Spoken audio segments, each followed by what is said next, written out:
අර පැත්ත බලන්න හිටියේ. ඔයාගේ ලයින් එක ගන්න ඔයා මේ වැස්සගේ පැත්තට හැරුවා.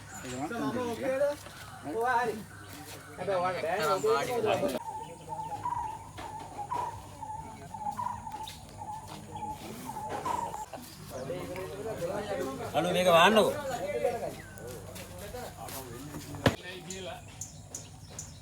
කැලේ දොඹාවුල අහුල ඉන්නකොට ඔන්න මට දැනුණා. මල සතෙක්ගේ මස් නඩ.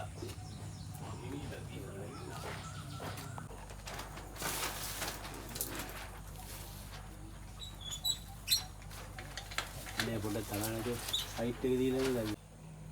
මන් දෙගුණයක් ගෙවන්න. 10ක් කියන්නේ ලොකු කොහොමද නේද?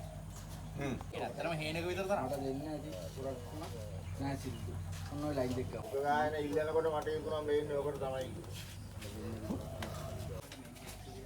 දෙනවා තින පොරු.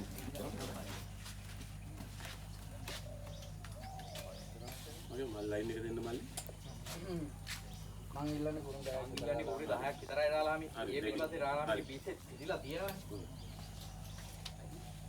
මේ පිටිපස්සේ කියන දන්නේ නැහැ මේක ඉස්සරහ